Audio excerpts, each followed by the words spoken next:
un si grand salut.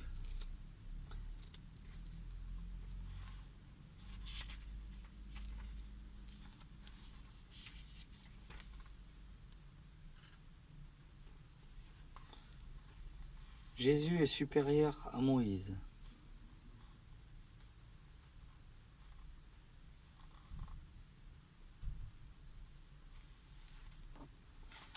C'est pourquoi, frères chrétiens, vous qui avez aussi été appelés par Dieu, t'es aussi appelé, regardez à Jésus que Dieu a envoyé pour être le grand prêtre de la foi, que nous proclamons. En effet, il a été fidèle à Dieu qu'il avait désigné pour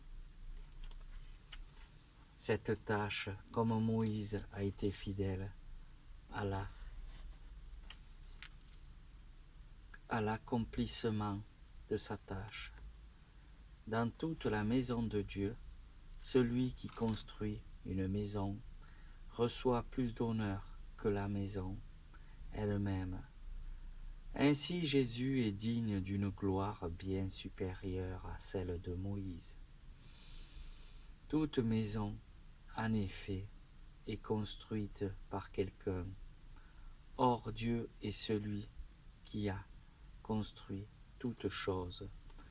Moïse, pour sa part, a été fidèle dans toute la maison de Dieu. Ce fut un serviteur chargé de parler de ce que Dieu allait dire. Mais le Christ est fidèle en tant que fils, placé à la tête de la maison de Dieu. Nous sommes sa maison si nous gardons notre assurance et notre confiance en ce que nous espérons. Titre: le repos réservé au peuple de Dieu. C'est pourquoi, comme l'affirme le Saint-Esprit, si vous entendez la voix de Dieu aujourd'hui, n'endurcissez pas vos cœurs, comme lorsque vous êtes révoltés contre Dieu, comme le jour où vous l'avez mis à l'épreuve dans le désert. Là, vos ancêtres m'ont tenté et mis à l'épreuve, dit Dieu, bien qu'il ait vu tout ce que j'accomplissais pendant 40 ans. C'est pourquoi je me suis mis en colère contre ces gens. Et j'ai dit, ils se trompent toujours dans leur façon de penser. Ils n'ont jamais connu mes chemins. Je me suis mis en colère et j'ai fait ce serment. Ils n'entreront jamais là où l'on se repose avec moi.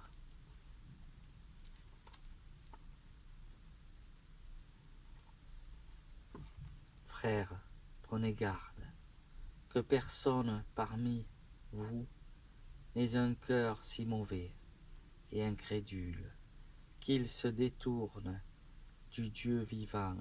Au contraire, encouragez-vous les uns les autres chaque jour, aussi longtemps que l'aujourd'hui de l'Écriture s'applique à nous, afin qu'aucun de vous ne se laisse tromper par le péché et n'endurcisse son cœur. En effet, nous sommes les compagnons du Christ. Si nous gardons fermement jusqu'à la fin, confiance que nous avons eue en commencement, voici ce que les Écritures déclarent. Si vous entendez la voix de Dieu aujourd'hui, n'endurcissez pas vos cœurs, comme lorsque vous vous êtes révoltés contre Dieu. Qui sont ceux qui ont entendu la voix de Dieu et se sont révoltés contre lui? Ce sont tous ceux que Moïse a conduits hors d'Égypte. Contre qui Dieu a-t-il été en colère pendant 40 ans? Contre ceux qui avaient péché et qui tombèrent morts dans le désert. Quand Dieu a fait ce serment, ils n'entreront jamais là où l'on se repose avec moi. De qui parlait-il? Il parlait de ceux qui s'étaient révoltés. Nous voyons en effet qu'ils n'ont pas pu entrer dans ce repos parce qu'ils n'avaient pas cru. Dieu nous a laissé la promesse que nous pouvons entrer là où nous nous reposerons avec lui. Prenons donc bien garde que personne parmi nous ne se trouve avoir manqué l'entrée dans ce repos. Car nous avons entendu la bonne nouvelle, tout comme ceux qui étaient dans le désert. Ils ont entendu ce message, mais il ne leur servit de rien, car lorsqu'ils l'entendent dire, ils ne le reçurent pas avec foi. Nous qui croyons, nous avons entré dans ce repos dont Dieu a dit, je me suis mis en colère et j'ai fait ce serment. Ils n'entreront jamais là où l'on se repose avec moi. Moi, ainsi progressons afin d'aborder un enseignement d'adulte. En laissant derrière nous les premiers éléments du message chrétien, nous allons pas poser de nouveau les bases de la mesure, la nécessité de se détourner des œuvres inutiles et de croire en Dieu. L'enseignement au sujet des divers baptêmes et de la cérémonie d'imposition des mains, l'annonce de la résurrection des morts et du jugement éternel. Progressons, c'est là ce que nous allons faire, si Dieu le permet. En effet, qu'en est-il de ceux qui retombent dans une vie mauvaise? Ils ont reçu une fois la lumière de Dieu. Ils ont goûté aux dons célestes et ont eu part au Saint-Esprit. Ils ont senti que la parole de Dieu est bonne et ils ont fait l'expérience des puissances du monde à venir. Et pourtant, ils retombent dans la vie mauvaise. Il est impossible de les amener une nouvelle fois à changer de vie, car ils clouent de nouveau le Fils de Dieu sur la croix et l'exposent publiquement aux insultes. Lorsqu'une terre absorbe la pluie qui tombe fréquemment sur elle et produit des plantes utiles à ceux pour qui elle est cultivée, Dieu la bénit. Mais si elle produit des buissons d'épines et des chardons, elle ne vaut rien. Elle sera bientôt maudite par Dieu et finira par être brûlée. Cependant, même si nous parlons ainsi, mes amis, nous sommes pleins de confiance à votre sujet. Nous savons que vous êtes sur la bonne voie, celle du salut. Dieu n'est pas injuste. Il n'oubliera pas votre activité ni l'amour que vous avez montré à son égard, car les services que vous avez rendus et que vous rendez encore à vos frères chrétiens. Mais nous désirons que chacun de nous fasse preuve de même zèle jusqu'à la fin, afin que ce que nous espérez, que vous espérez, se réalise pleinement. Nous ne voulons pas que vous deveniez paresseux, mais que vous suiviez l'exemple de ceux qui croient et sont patients et qui reçoivent ainsi ce que Dieu a promis. La ferme promesse de Dieu. Quand Dieu fit la promesse à Abraham, il accompagna sur serment, comme il n'y avait personne de plus grand que lui, par qui faire le serment. Il le fit par lui-même. Il déclara: je ne promets que je ne bénirai et que je t'accorderai de nombreux descendants. Abraham attendit avec patience, et il reçut ainsi ce que Dieu avait promis. Quand les hommes prêtent serment, ils le font au nom de quelqu'un de plus grand qu'eux, et le serment est une garantie qui met fin à toute discussion entre eux. Or, Dieu a voulu montrer clairement à ceux qui devaient recevoir les biens promis qu'il ne modifierait jamais sa décision. C'est pourquoi il ajouta un serment à la promesse. Il y a donc deux actes qui ne peuvent pas être modifiés et dans lesquels il est impossible que Dieu mente. Ainsi, nous qui avons trouvé un refuge en lui, nous sommes grandement encouragés à saisir avec fermeté l'espérance qui nous est proposée. Cette espérance est pour nous comme l'encre de notre âme. Elle est sûre et solide et pénètre à travers le rideau du temple céleste jusque dans le sanctuaire intérieur. C'est là que Jésus est entré avant nous et pour nous. Il est devenu grand prêtre pour toujours devant l'ordre de Melchisédek.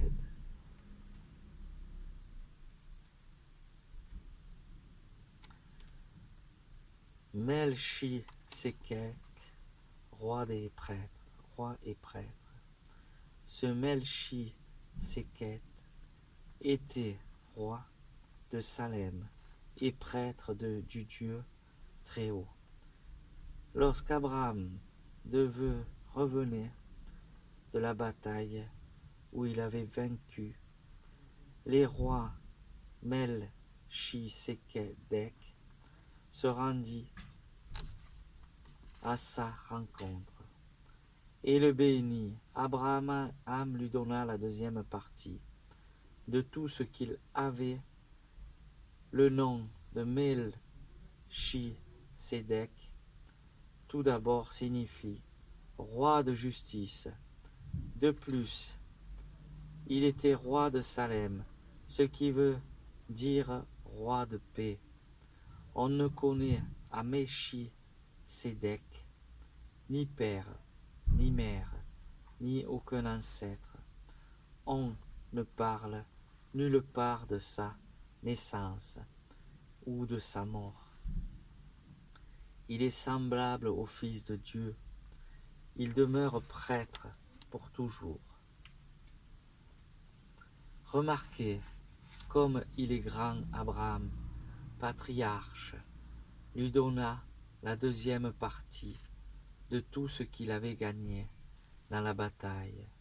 Ceux des descendants de Lévi, ils sont prêtres, ont l'ordre, selon la loi, de demander la deuxième partie de tout au peuple d'Israël. Autrement dit, ils la demandent à leurs propres compatriotes, qui pourraient avec eux aussi, les descendants d'Abraham, Melchisédek n'était pas un descendant de Lévi, mais il obtient d'Abraham le 10e de ce qu'il avait. De plus, il bénit celui qui avait reçu les promesses de Dieu. Or, sans aucun doute, celui qui bénit est supérieur à celui qui est béni. Celui qui bénit est supérieur à celui qui est béni. Dans le cas des prêtres, la 10e partie de ce que l'on possède est reçue par les hommes qui meurent, mais dans les cas de Melchisédek, cette part fut reçue par quelqu'un qui vit, comme l'affirme l'Écriture. Enfin, et pour ainsi dire, quand Abraham paya le 10e de ses biens, Lévi, dont les descendants sont ceux qui reçoivent le 10e, le paya aussi, car bien que Lévi ne fût pas encore né, il était en quelque sorte dans le corps de son ancêtre Abraham, quand Melchisédek vint à sa rencontre. La prêtrise lévitique était à la base de la loi donnée au peuple d'Israël. Or, si les prêtres lévitiques avaient accompli une œuvre parfaite, il n'aurait pas été nécessaire qu'apparaisse un prêtre d'une autre sorte, un prêtre dans l'ordre de Melchisédek, et non plus dans l'ordre d'Aaron, car lorsque la prêtrise est changée, il faut aussi qu'il y ait un changement de loi. Et notre Seigneur, auquel ces paroles ne rapportent, appartenait à une autre tribu, dont aucun membre n'a jamais effectué le service de prêtre à l'autel. Il est bien connu qu'il appartenait de naissance à la tribu de Juda, et Moïse n'a rien dit de cette tribu quand il a parlé des prêtres. Un autre prêtre semblable à Melchisédek. Voici un fait qui rend tout cela encore plus clair. Un autre prêtre est apparu. Il est semblable à Melchisédek. Il n'a pas été établi prêtre d'après un ensemble de règlements humains. Il est devenu par la puissance d'une vie qui n'a pas de fin. En effet, décrite déclare: tu seras prêtre pour toujours, dans l'ordre de Melchisédek. Ainsi, l'ancienne règle a été supprimée parce qu'elle était faible et inutile. La loi de Moïse, en effet, n'a rien amené à la perfection, mais une espérance meilleure a été introduite, grâce à laquelle nous nous approchons de Dieu. De plus, il y a eu le serment de Dieu. Les autres sont devenus prêtres sans un tel serment, mais Jésus a été établi prêtre avec un serment, quand Dieu lui a déclaré, le Seigneur l'a juré, et il ne changera pas d'idée. Tu seras prêtre pour toujours.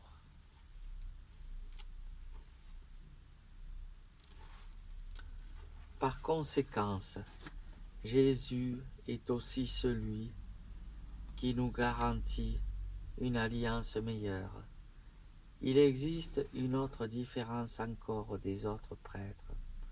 Ont été nombreux, parce qu'ils mouraient et ne pouvaient pas continuer leur activité.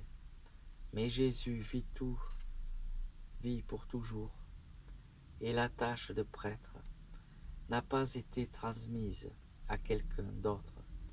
C'est pourquoi il peut sauver aujourd'hui et toujours ceux qui s'approchent de lui par lui, car il est toujours vivant pour prier Dieu en leur faveur. Jésus est donc le grand prêtre qu'il nous fallait.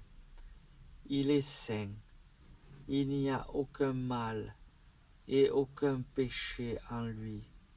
Il a été séparé des pécheurs, élevé au-dessus des cieux.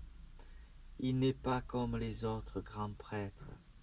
Il n'a pas besoin d'offrir chaque jour des sacrifices, d'abord pour ses propres péchés et ensuite pour ceux du peuple.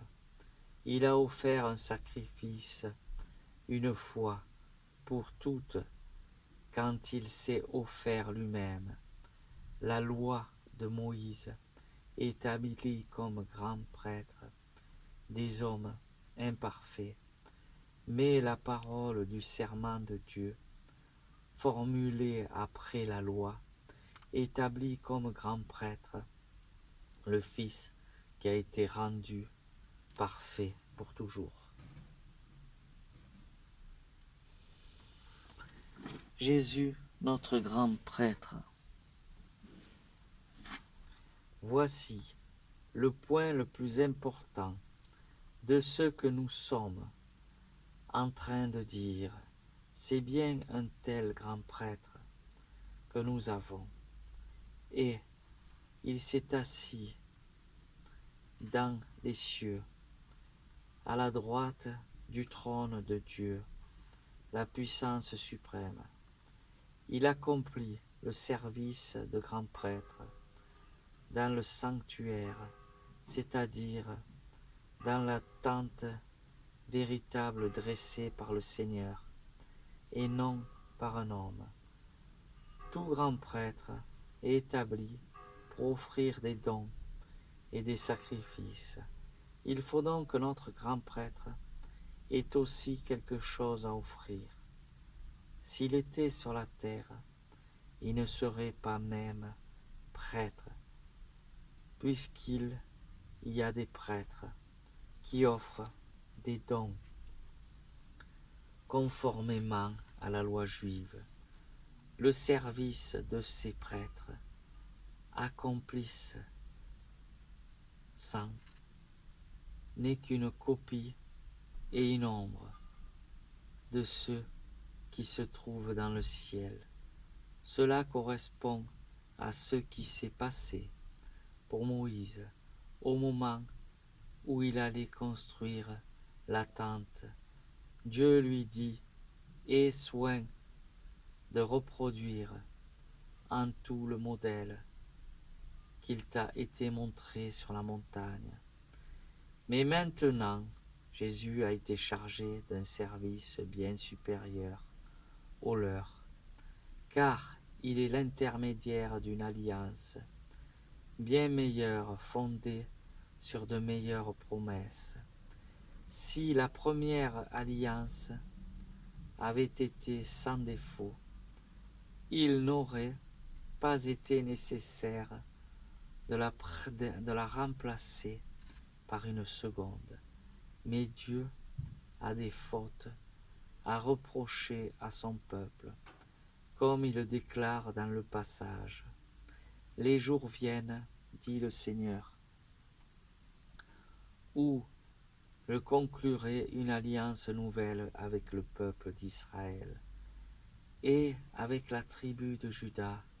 Ce ne sera pas comme l'alliance que j'ai faite avec leurs ancêtres, le jour où je les ai pris par la main pour les faire sortir du pays d'Égypte. Ils n'ont pas été fidèles à l'alliance que j'ai faite avec eux. Par conséquent, je ne me suis pas soucié d'eux, dit le Seigneur. Voici l'alliance que je conclurai avec le peuple d'Israël. Après ces jours-là, dit le Seigneur, je mettrai mes lois dans leur intelligence et je les inscrirai dans leur cœur. Je serai leur Dieu et ils seront mon peuple.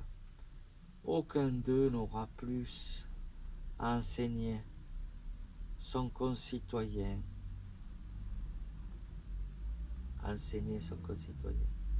Et personne n'aura plus à dire à son compatriote, connais le Seigneur. En effet, tous me connaîtront, tous me connaîtront, d'un plus petit jusqu'au grand d'entre eux.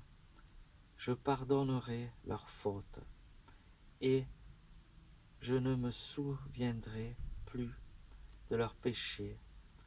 En parlant d'une alliance nouvelle, Dieu a rendu ancienne, la première. Or, ce qui devient ancien et qui veille est près de disparaître. Le culte terrestre et le culte céleste. La première alliance avait des règles pour le culte et un temple terrestre. Une tente avait été installée, la première appelée le lieu saint. Là se trouvait la lampe et la table avec des pains offerts à Dieu. Derrière le second rideau était la tente appelée le lieu très saint. Il y avait là l'autel en or où l'on brûlait l'encens, et il y avait le coffre de l'alliance entièrement recouvert d'or. Dans le coffre se trouvait le vase d'or qui contenait la manne, le bâton d'Aaron qui avait fleuri, et les tablettes de pierre où étaient inscrites les paroles de l'alliance. Au-dessus du coffre se tenaient les êtres glorieux qui s'indiquaient la présence de Dieu. Leur aile s'étendait sur l'endroit où était offert le sacrifice pour le pardon des péchés. Mais ce n'est pas le moment de parler de tout cela en détail. L'ensemble étant ainsi disposé, les prêtres entrent jour après jour dans la première tente pour accomplir leur service. Mais seul le grand prêtre entre dans la seconde tente et il ne le fait qu'une fois par an. Il doit y apporter du sang d'animal, dit offert à Dieu pour lui-même et pour les péchés que le peuple a commis par ignorance. Le Saint-Esprit montre ainsi que le chemin du lieu très saint n'est pas encore ouvert, aussi longtemps que subsiste la première tente, c'est là une image qui se rapporte au temps présent. Elle signifie que les dons et les sacrifices des animaux offerts à Dieu ne peuvent pas rendre parfait le cœur de celui qui pratique le culte. Il y est question seulement d'aliments, de boissons et de diverses cérémonies de purification. Il s'agit de règles d'ordre matériel qui ne sont en vigueur que jusqu'au temps où Dieu réformera toutes choses. Mais le Christ est venu comme grand prêtre des dieux bien qui ont déjà présent.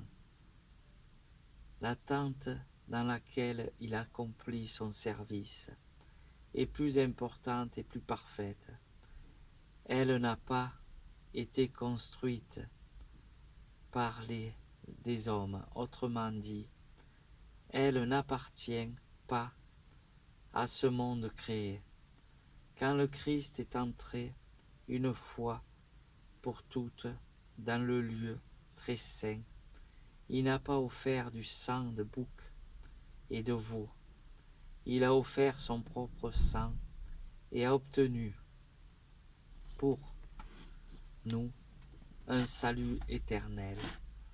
Le sang des boucs et les taureaux et les cèdres et les vaches brûlent que l'on répand sur les personnes rituellement impures, les purifie de cette impureté extérieure. S'il en est ainsi, bien ainsi, combien plus efficace encore doit être le sang du Christ.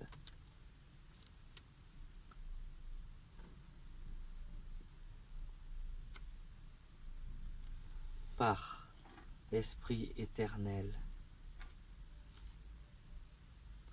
il s'est offert lui-même à Dieu comme sacrifice, parce que son sang purifiera notre conscience des œuvres inutiles pour que nous puissions servir le Dieu vivant.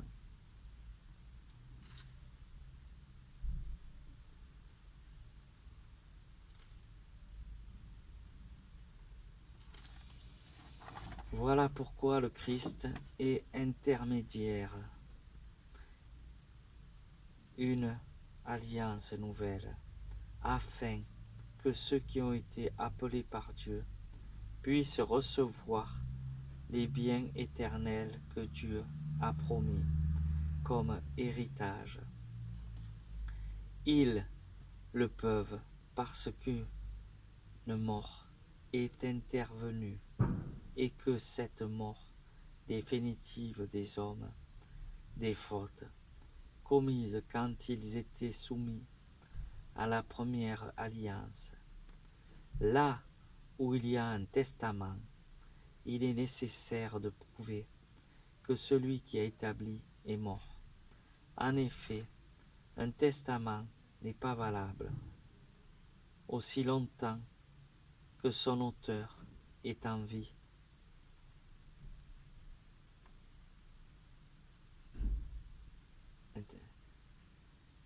Il a des valeurs seulement après sa mort.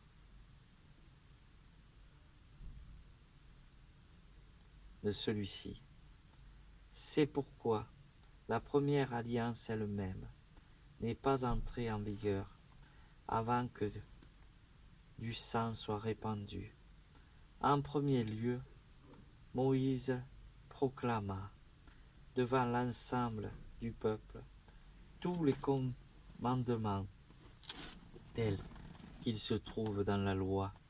Puis il prit le sang des veaux avec de l'eau et en répandit à la fois sur le livre de la loi et sur tout le peuple au moyen d'une branche d'hysope et au moyen de laine rouge.